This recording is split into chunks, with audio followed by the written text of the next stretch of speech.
À suivre.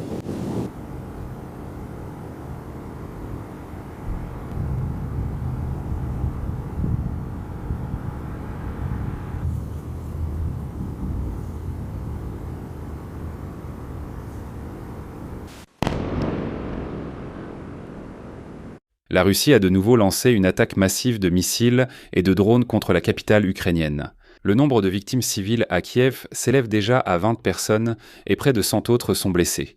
Parmi elles, malheureusement, des enfants. Dans la nuit du 2 juillet, la Russie a lancé une attaque massive contre l'Ukraine avec des missiles et des drones. Parmi les principales cibles figure Kiev, où d'importants dégâts ont été causés à des immeubles résidentiels de plusieurs étages, et où il y a de nombreux blessés, y compris des médecins et des secouristes. Le nombre de morts augmente à mesure que l'on retrouve des personnes sous les décombres des immeubles, et toutes les infrastructures détruites à Kiev sont exclusivement civiles. De plus, les images montrent clairement que les missiles visaient directement des immeubles résidentiels et des hôpitaux, allant même jusqu'à détruire des ambulances. L'aviation de secours et les équipes du Service national des situations d'urgence participent à la gestion des suites de l'attaque. L'Europe a déjà réagi à cette attaque et à la guerre. À Kiev comme à l'Union européenne, on a déclaré que Vladimir Poutine, par désespoir, veut simplement anéantir toute la nation ukrainienne, c'est pourquoi il frappe les civils. Et en ce moment même, l'Union européenne prépare un nouveau paquet de sanctions contre une Moscou devenue barbare. Mais malheureusement, cela pourrait s'avérer insuffisant, car cette nuit a montré qu'il manque cruellement de missiles pour les systèmes patriotes. En effet, pratiquement tous les missiles balistiques russes ont atteint leur cible. Je m'appelle Alexei Petchi. Discutons ensemble des conséquences de l'attaque nocturne russe contre la capitale ukrainienne, et pas seulement, car Kiev n'a pas été la seule cible. Mais avant de commencer, je vous demande de vous abonner à la chaîne, de liker cette vidéo et de laisser un commentaire, afin que le plus grand nombre de personnes possible puissent voir cette vidéo sur YouTube.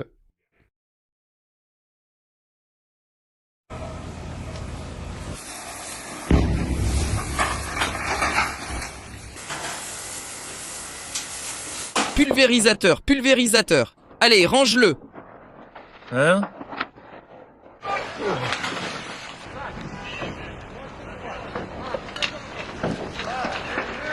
Abonne-toi.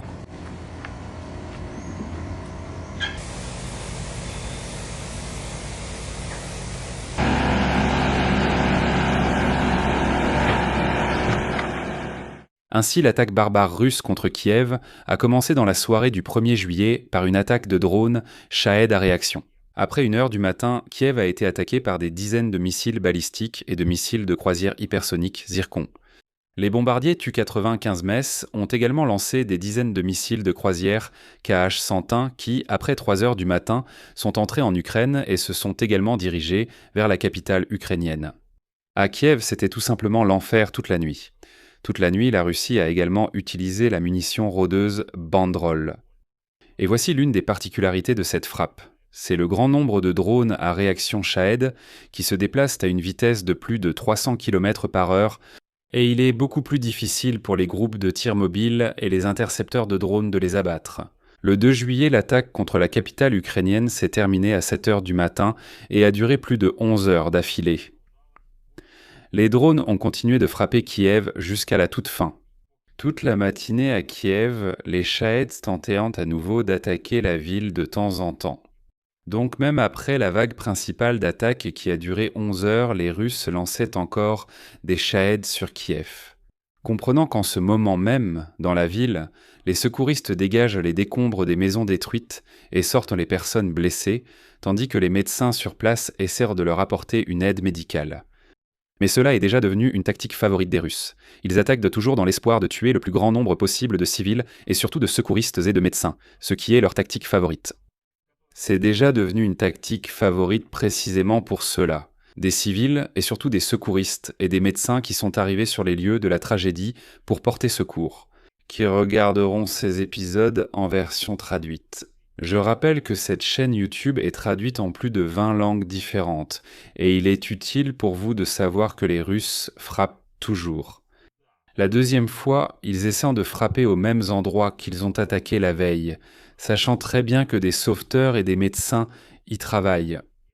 Le maire de Kiev, Klitschko, a qualifié cette frappe de l'attaque la plus massive contre la capitale depuis le début de la guerre. Il a déclaré le 3 juillet jour de deuil. Le soir du 1er juillet, le président ukrainien Volodymyr Zelensky, en visite en Irlande, qui prend actuellement la présidence du Conseil de l'UE, a averti de la possibilité d'une attaque massive et a annoncé son retour urgent à Kiev. Les forces aériennes des forces armées ukrainiennes ont déclaré que la principale cible de l'attaque était Kiev et que la particularité résidait dans l'utilisation d'un grand nombre de missiles balistiques et de drones à réaction. On sait que la Russie a lancé les munitions suivantes de cette nuit-là. 4 missiles anti-navires, 3 M22 Zircon. Malheureusement, cette fois-ci, ils n'ont pas été abattus ni détruits. 24 missiles balistiques, Iskander M ou S-400, seulement 4 de ces missiles ont été abattus. 34 missiles de croisière Kh-101, 32 ont été abattus. 8 missiles de croisière Calibre, tous ont été abattus, et 4 missiles aériens guidés Kh-59, tous ont été abattus. D'ailleurs, le faible taux d'interception des missiles balistiques peut indiquer une grave pénurie de missiles antimissiles pour les systèmes Patriot, qui sont les seuls à abattre les missiles balistiques russes. Et comme vous pouvez le voir, cette nuit-là, presque aucun missile balistique n'a été abattu, ce qui indique qu'il y a vraiment un manque de missiles intercepteurs. Au final, on a enregistré l'impact de 25 missiles balistiques, y compris les Zircon, ainsi que 12 drones d'attaque sur 33 sites, et la chute de drones abattus a également été constatée sur 18 sites. Et attention, aucun des sites attaqués dans la capitale ukrainienne et dans la région de Kiev n'a le moindre rapport avec la logistique militaire ou les postes de commandement. Il s'agit exclusivement de sites civils. Dans la matinée, le chef d'état-major des occupants russes, Gerasimov, a fait son rapport à Vladimir Poutine sur les résultats de la frappe massive contre Kiev et d'autres localités d'Ukraine. Et voici ce qui est révélateur. Cette fois, même ce compteur Gerasimov n'a pas pu nommer les véritables cibles de l'attaque, ou il n'a pas voulu le faire. Il a simplement déclaré, je cite, « La frappe massive de représailles des forces armées de la Fédération de Russie a été menée exclusivement contre des cibles militaires ou quasi-militaires ukrainiennes. » Mais à Kiev, des frappes ont touché des immeubles résidentiels, des hôpitaux, un poste de secours d'urgence et même une maison d'édition où 800 000 livres ont brûlé. Selon les Russes, tout cela serait des cibles militaires ou quasi-militaires. Apparemment, une maison d'édition de livres serait donc une véritable cible militaire. Ah, eh bien parce que les Russes ont peur de l'instruction. Et comment un Russe sauvage pourrait-il considérer une maison d'édition de livres comme quelque chose de vraiment important ? Plus tard, la propagande russe racontait comment ils avaient courageusement frappé un hub logistique de Nova Pochta dans la région de Kiev, en le qualifiant de hub logistique, un hub logistique des forces armées ukrainiennes. Et c'est tout. Autrement dit, au Kremlin, ils n'essaient même plus de cacher qu'ils attaquent délibérément des immeubles résidentiels et des hôpitaux partout en Ukraine. Ils ne cherchent même plus à nommer précisément leurs cibles. Avant, ils parlèrent d'une usine militaire avec un immeuble résidentiel voisin, et c'est en réalité l'immeuble qui était touché. Maintenant, ils ne prennent même plus la peine de le faire, et admettent simplement, oui, ils ont frappé des immeubles résidentiels. Et après cette attaque nocturne, je voudrais citer Vladimir Pavlov. Poutine qui commentait il n'y a pas si longtemps les frappes ukrainiennes sur Moscou avec ces mots. Et j'ai envie de dire, Russes, donc cette attaque nocturne contre Kiev en dit long sur votre situation, en me basant sur les paroles de votre dictateur russe. Le régime recule sur toute la ligne de contact et c'est pourquoi il est passé à des actions ouvertement terroristes.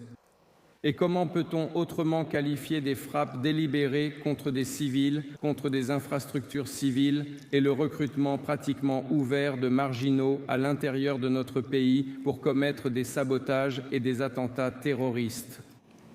Malheureusement, même au moment de l'enregistrement de cette émission, le nombre de morts à Kiev continue d'augmenter. Selon les dernières informations, il y a déjà 20 morts et 90 blessés. 3 enfants se trouvent dans les hôpitaux de la capitale ukrainienne. Il s'agit d'une fillette de 5 ans et de son petit frère d'1 an, qui est actuellement opéré par les médecins, et d'une jeune fille de 16 ans. Le Service national des situations d'urgence rapporte que 34 personnes ont été sauvées des décombres. Les autorités évoquent des morts et des blessés. Le nombre de blessés pourrait être plus élevé, car l'opération de recherche et de sauvetage se poursuit. Et malheureusement, les secouristes continuent de sortir les corps des victimes des décombres des immeubles résidentiels. Dans différents quartiers de la capitale ukrainienne, ce sont précisément des immeubles résidentiels à plusieurs étages qui ont été détruits. Durant la nuit, des images ont montré des frappes de missiles sur des immeubles résidentiels. D'après les dernières informations, il y a plus... Il y a eu de nombreux impacts. Bien.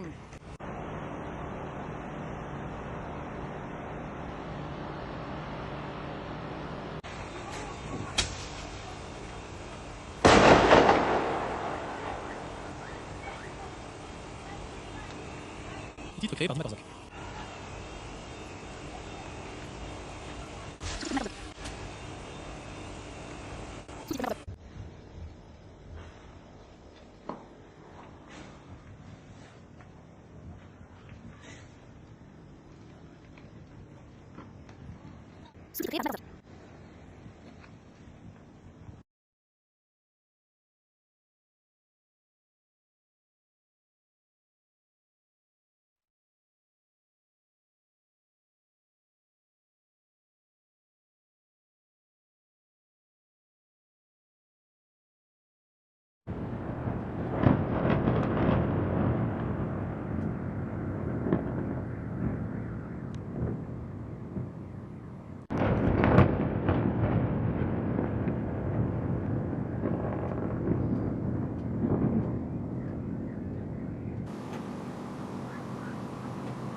Agré Dimatorzok.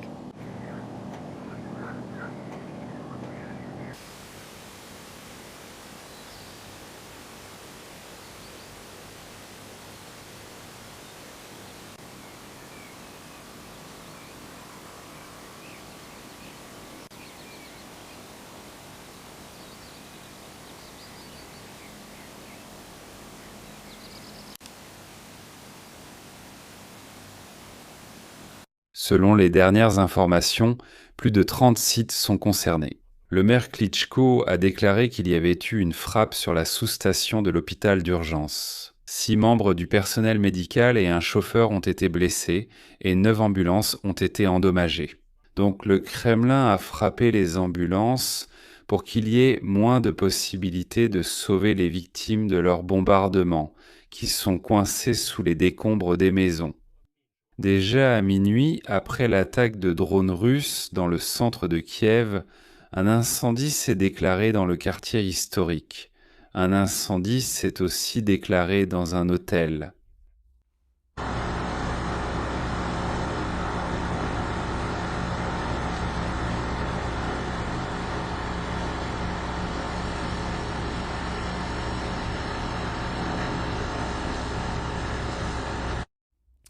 Dans le district Shevchenkivski, un incendie a éclaté sur le toit commun d'un immeuble résidentiel de 7 étages et de l'hôtel.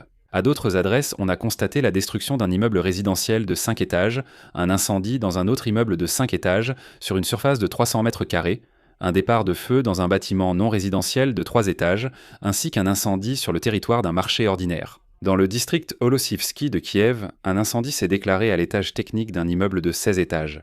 Dans le district Petcherski, un immeuble résidentiel de 9 étages a été endommagé.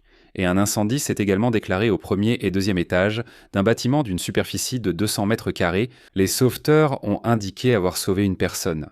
Dans le district d'Obolon, un incendie s'est déclaré sur le territoire d'un entrepôt. Selon les services d'urgence, des personnes ont amené une victime à l'unité de secours la plus proche, où les premiers soins lui ont été prodigués. Dans le district de Sviatochine, 2 maisons privées ont été endommagées et, dans Desniansky, un immeuble résidentiel de 9 étages a été touché. Selon le ministre de l'Intérieur de l'Ukraine, Klimenko, 2 maisons privées ont été endommagées dans le district de Sviatochine et un immeuble résidentiel de 9 étages dans le district de Deniansky. Dans le quartier où une partie de l'immeuble de 9 étages a été détruite, les sauveteurs ont sauvé 17 personnes, dont 7 extraites des décombres. Une personne est décédée. Selon le ministre, des personnes sont toujours portées disparues et les recherches continuent. Les sauveteurs interviennent sur 15 sites à Kiev. Sur la vidéo de la frappe nocturne sur Kiev, publiée par les chaînes Telegram, on peut voir comment la frappe s'est produite. Dans l'une des stations de métro où les gens se réfugient, des morceaux du plafond ont commencé à tomber.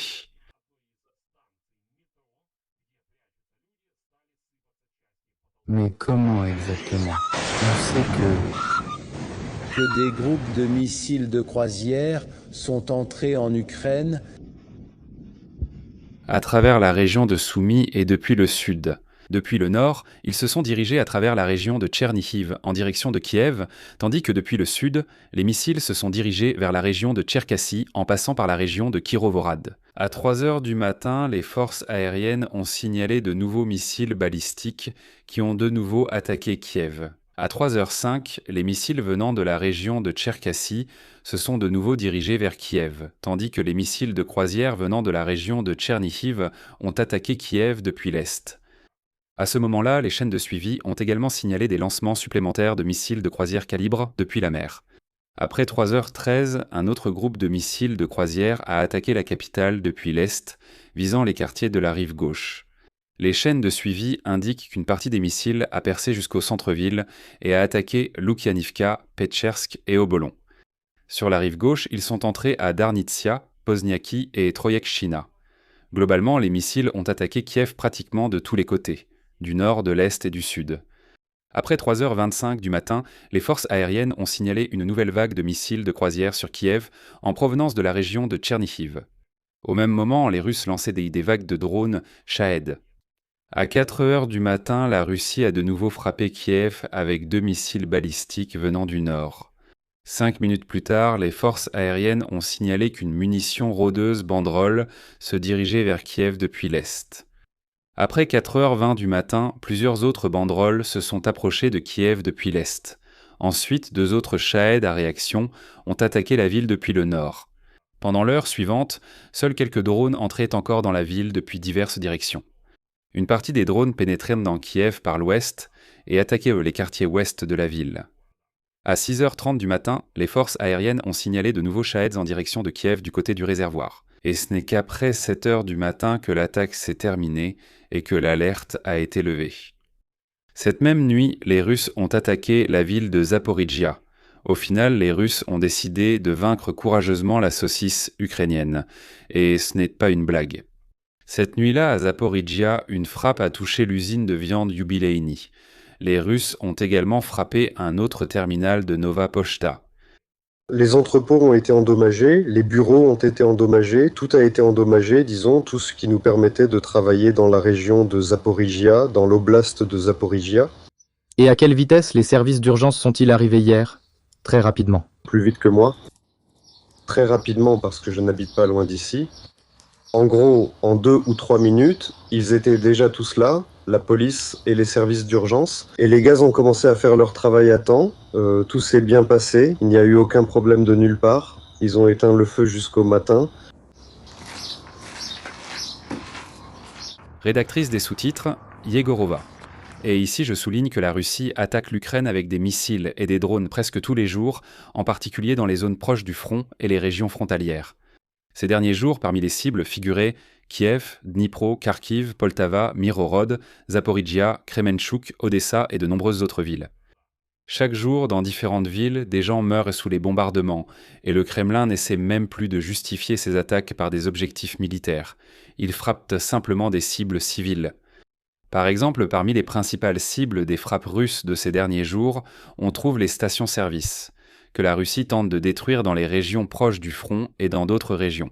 Eh bien, apparemment, le nain chauve Vladimir Poutine essaie de se venger des frappes de l'Ukraine contre les raffineries de pétrole en Russie.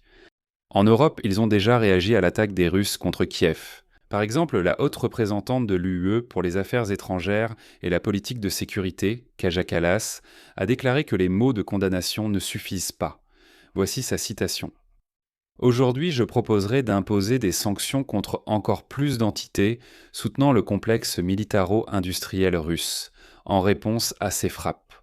Plus Moscou attaque la population civile, plus il faut imposer de sanctions. » Mais ici, je corrigerai un peu Kaja Kallas.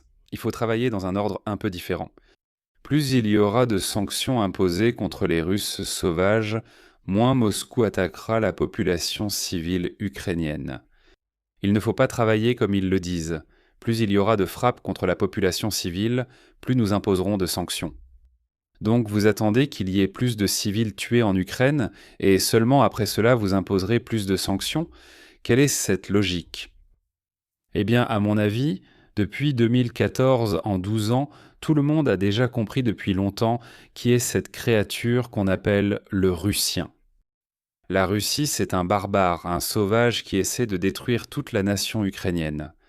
Donc il ne faut pas attendre de nouvelles frappes sur Kiev pour imposer des sanctions. Il fallait les imposer hier. Il faut tout sanctionner. Il faut couper ces Russes du monde civilisé autant que possible. Il faut les isoler au maximum. Il faut faire en sorte qu'ils mijotent eux-mêmes dans cette boîte qu'on appelle la Russie. Qu'ils organisent d'abat leurs combats d'araignées et qu'ils s'entretuent entre eux. Il ne faut pas attendre d'attaques particulières.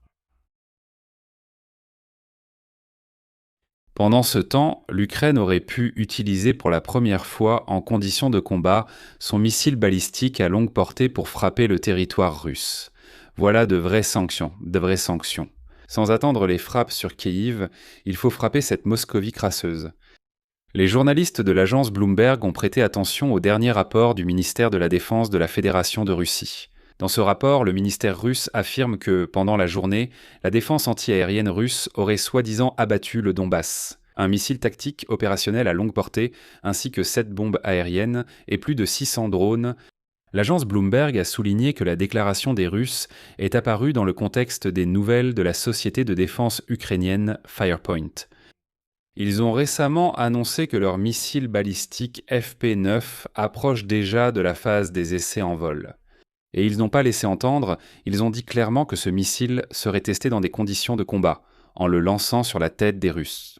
D'après les premières informations, le missile balistique FP9 a été spécialement conçu pour frapper en profondeur sur le territoire de la Fédération de Russie et possède une portée d'environ 850 km/s.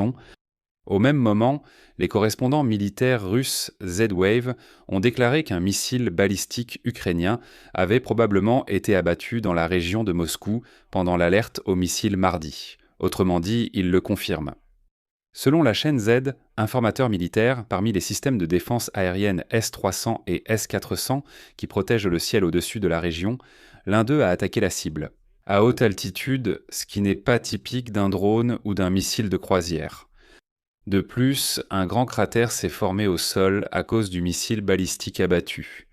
Les images montrant une traînée et une colonne de fumée, apparemment au-dessus du lieu d'impact, ont déjà été publiées par les chaînes de surveillance ukrainiennes. Et cette chaîne informateur militaire écrit qu'il n'est pas exclu qu'il puisse s'agir de l'interception d'un missile balistique ukrainien.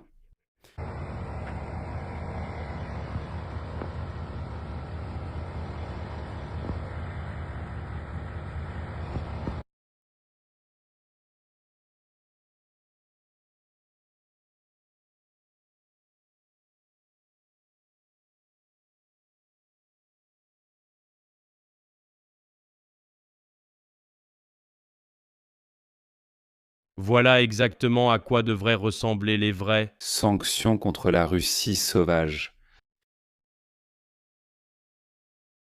Je vais m'arrêter ici, écrivez votre avis et vos conclusions dans les commentaires sous cette vidéo, abonnez-vous à la chaîne, activez la cloche et n'oubliez pas de mettre un like.